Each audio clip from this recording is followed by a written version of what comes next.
welcome to the third and final part of my Yamaha MT125 review. First things first, I'd like to apologise for it taking so long.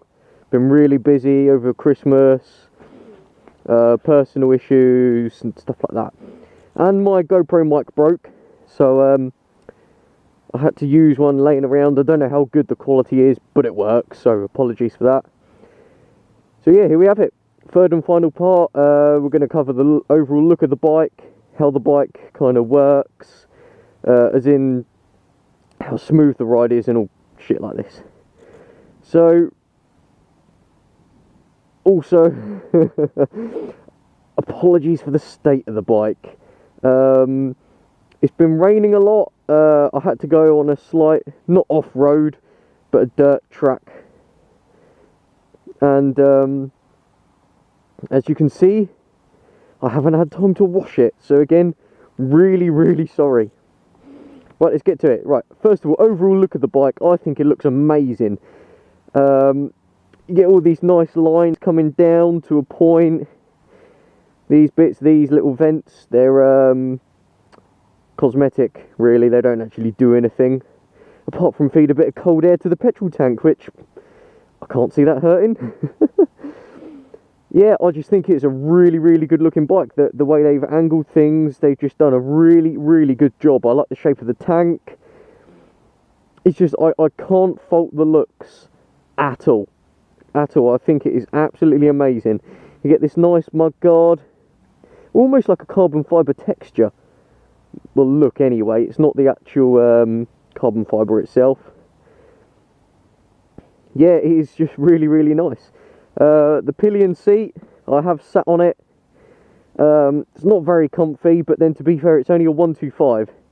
You're not really going to buy a 125 with your full bike licence and take people on the back. Oh, sorry, I had to open my visor, I'm steaming up.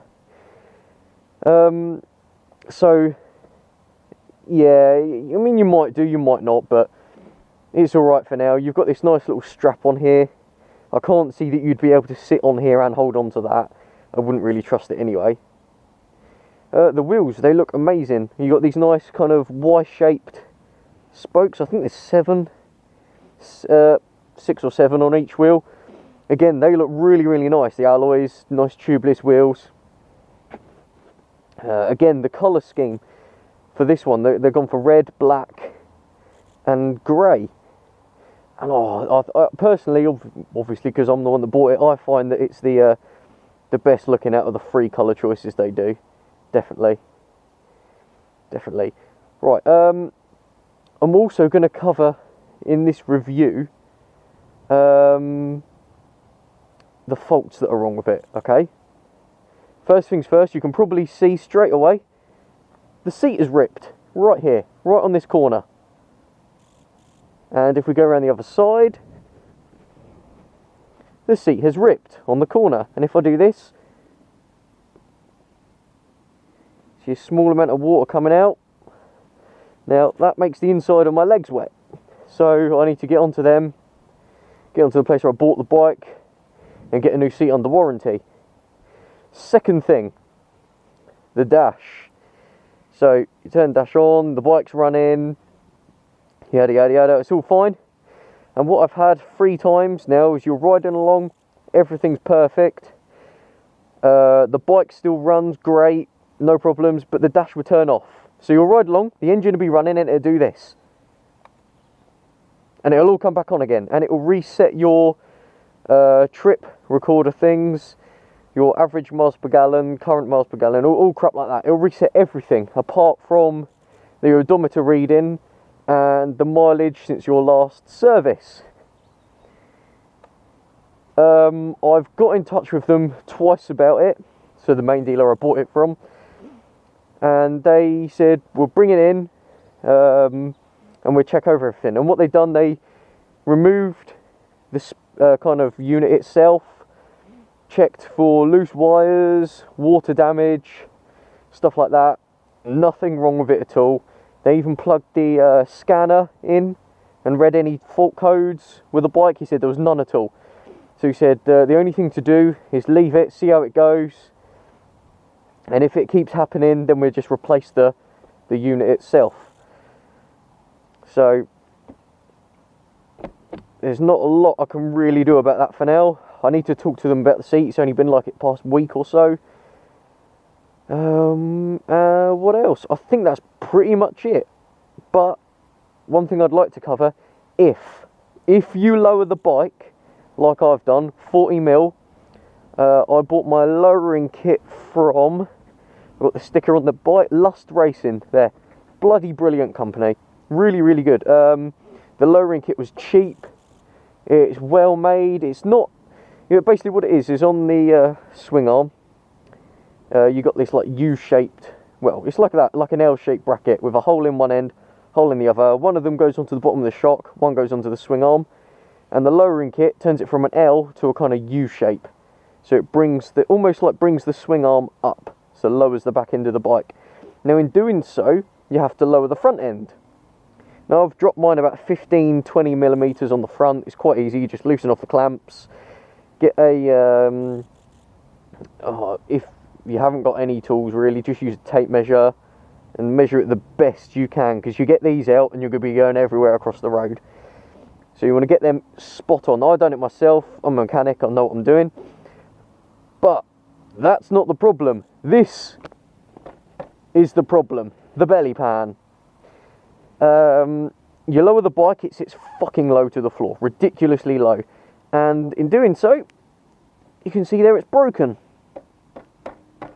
You hit speed humps. You catch your bike on speed humps. Not all of them, obviously, but some of the big ones, especially some on more private roads. And I was going over a speed hump, quite slow. Caught the thing, lost balance on the bike. This was when it broke it. Lost balance of the bike and dropped it. Dropped it to the right hand side. Luckily I've got this orangey protector on my exhaust, but my front brake lever, you can see there's a scuff on the end and the bar end's scuffed. It bent the lever, scuffed that and snapped the thing off my brake pedal. Now I've got a new one coming, so I'm not overly fussed. I can still use it alright. Yeah, it's not ideal, but it works. I haven't looked at the extent of the damage underneath. I don't think it's broken all of it. I think it's just broken that one plastic side. So I'll have to buy a new one of them, which has pissed me off. But a heads up, if you're lowering the bike, yeah. So yeah, let's just go over a few little details of the bike. One of the details I really like are these LED lights in the headlight. I think they look really good, really, really nice. Unfortunately, you can't ride with just them on. Whilst the bike's running, you've got the actual headlight itself on. But otherwise, it would look really, really cool at night. Well, dusk, where it's, you know, you don't really want to ride around at night without your proper headlight on.